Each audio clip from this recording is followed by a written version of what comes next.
Salut les gars, c'est Dolls. Écoutez, aujourd'hui on se retrouve sur ma chaîne, je suis content de vous retrouver. Je vais vous faire un petit test et non une review, hein. Comme vous le savez, moi je suis pas trop dans la review, c'est pas trop mon truc. On va tester le TrueDX, d'accord. Donc j'ai un ami à moi qui m'a prêté ses HDO avec le TrueDX. Je suis super content parce que pour l'instant, sur toutes les reviews, les tests que j'ai pu voir, c'est pas que je suis pas convaincu, mais pour moi ils ont pas fait des tests qui vous permettraient de vous dire voilà, est-ce que je l'achète, est-ce que je fais évoluer mon matériel. J'ai trouvé ça compliqué parce que c'était pas forcément comparé. Donc ce qu'on va faire aujourd'hui, c'est que je vais les tester sur les HDO, d'accord, hein. Moi vous savez que je vole avec des DOM V3, donc sur un Furious TrueD depuis un moment. Ce qu'on fera pour que ce soit équitable, c'est que je ferai passer mon TrueD aussi sur les HDO, hein, puisque vous savez que du coup si vous n'utilisez pas d'HDO, il faut faire un mode pour récupérer un vrai 5 volts, d'accord. Donc ce mode c'est un petit cordon, ça vous est fourni dans la boîte, d'accord, que vous devez venir brancher dans les trackers. Si vous avez les HDO, il n'y a aucun mode à faire, d'accord. Elle donne déjà un vrai 5 volts. Donc pour pas qu'il y ait de différence en testant et que ça puisse venir de là, je ferai passer mon TrueD aussi sur les HDO. Ce qu'on va faire, parce que pour moi ce qui est le plus important, je sais que plein de gens aimeraient que ça soit comparé au Rapid Fire, puisque évidemment peut-être que vous vous demandez est-ce que j'achète le Rapid Fire, est-ce que j'achète le TrueDX. Moi je pense que c'est pas forcément le test idéal, parce que entre le Rapid Fire et le TrueDX, on sait qu'ils utilisent deux mêmes technologies. Donc évidemment il y aura peut-être quelques différences qui vont être sur plus physique, plus quelques add-ons, plus quelques, voilà, on va dire quelques fonctionnalités qui auront été ajoutées sur l'un sur l'autre. Mais je pense qu'il est plus important de savoir est-ce que c'est vraiment nécessaire de faire évoluer son TrueD basique pour venir sur un TrueDX, d'accord. On sait que c'est pas la même technologie, on sait que ça mixe les deux images un peu comme sur le Rapid Fire ou un peu comme sur le Clearview pour limiter un maximum les glitches. Donc aujourd'hui c'est ce qu'on va essayer de voir. Est-ce que ça fonctionne? Est-ce que ça fonctionne pas? On n'ira pas plus loin.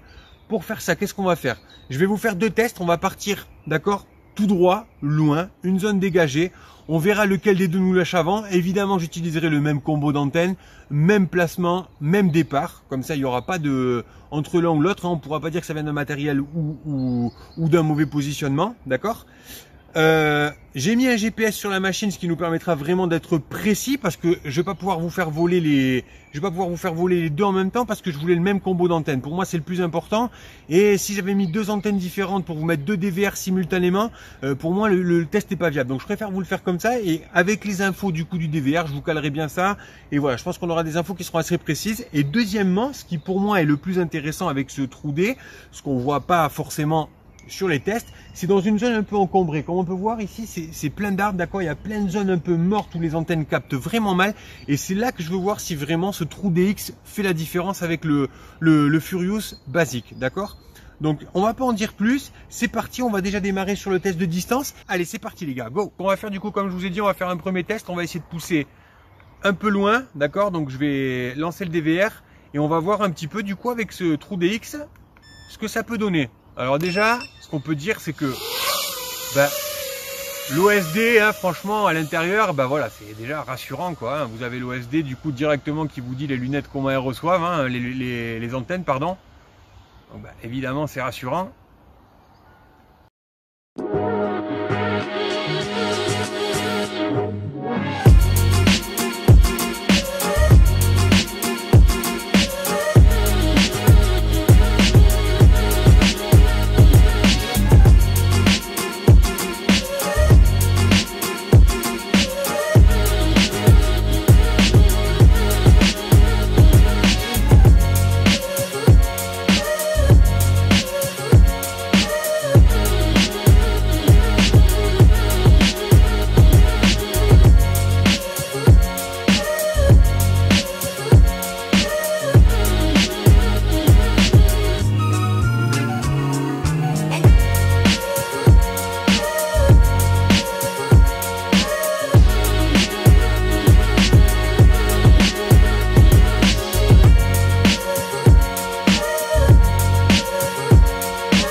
Bon ben voilà, hein.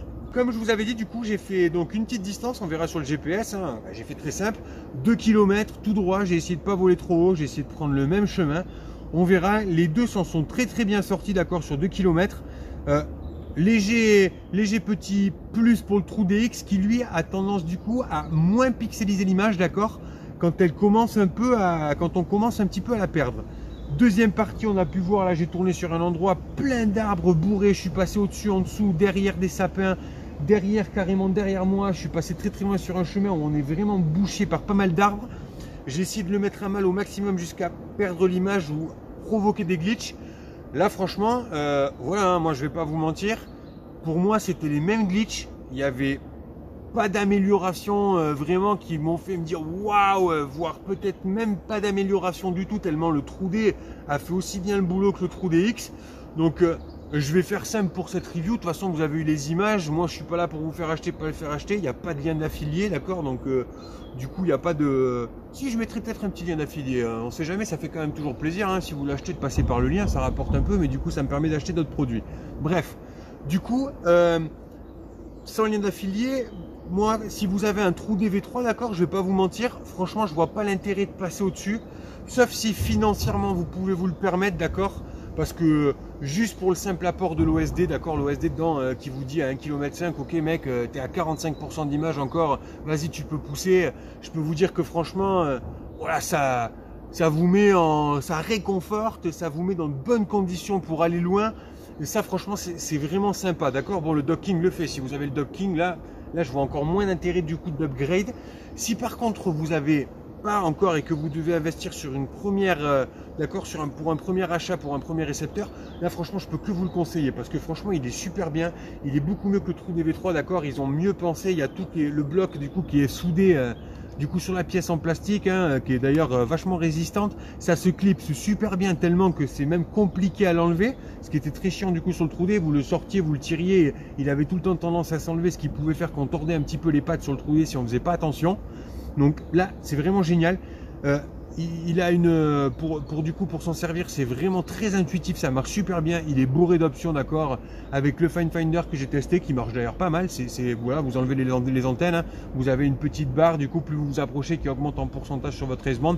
Ça vous permet du coup d'être sur une zone assez proche de là où il est, en imaginant évidemment que vous n'avez pas à dépluguer votre machine, sinon ça sert à rien, évidemment, hein. Donc du coup, quoi dire, franchement, si vous n'en avez pas, vous pouvez l'acheter. Pourquoi acheter celui-là plutôt qu'un Rapid Fire? Là, moi, comme j'ai déjà mis sur les coms, hein, moi je vais vous dire, c'est très simple pourquoi j'aurais acheté ça plutôt qu'un Rapid Fire. C'est parce que sur toutes mes machines, je suis équipé du coup en Fortini, d'accord, F4 OSD, plus du coup le Furious Steel Long Range. Donc bah, évidemment, je préfère faire un combo de la même marque. Je sais de cette marque, ça fait un moment que je l'utilise et qu'ils ont du matériel qui est super fiable. Mon trou D, il commence à être aussi, franchement, ça va faire 2 ans maintenant que je l'ai. Il m'a jamais lâché, jamais de défaut. Donc c'est une marque que j'adore. Voilà pourquoi je serais parti sur le trou DX. Maintenant, si vous êtes plutôt le type racing, que vous avez toujours fait confiance à Immersion RC, pourquoi prendre un trou DX plutôt qu'un Rapid Fire? Comme je vous dis, j'ai pas d'option de langue, donc je pense que ça sera tellement minime les différences que vous trouverez entre les deux, que là ça va plus être, à mon avis, un choix de, voilà, un choix de marque de cœur. Et peut-être du coup de design, d'accord, que vous allez préférer chez l'un ou chez l'autre. Donc voilà, de toute façon les images, je pense qu'elles parlent d'elles-mêmes et les images c'est toujours mieux que beaucoup de blabla. Donc j'espère que vous vous serez fait votre propre avis. De toute façon, on se retrouve assez rapidement les gars pour vous faire une petite vidéo aussi prochainement, là qui sera plutôt type pour les amateurs, d'accord, pas pour les amateurs, j'entends ça à chaque fois, j'aime pas dire ce mot parce que il n'y a pas d'amateur, moi aussi je suis un amateur, mais c'est plus pour les gens qui débutent, d'accord, qui auraient un petit peu du mal sur quoi choisir, quoi acheter en premier, d'accord. Donc je vais faire une petite série de vidéos là-dessus et que je vous diffuserai assez vite. Voilà les gars, c'était Dolls, ciao.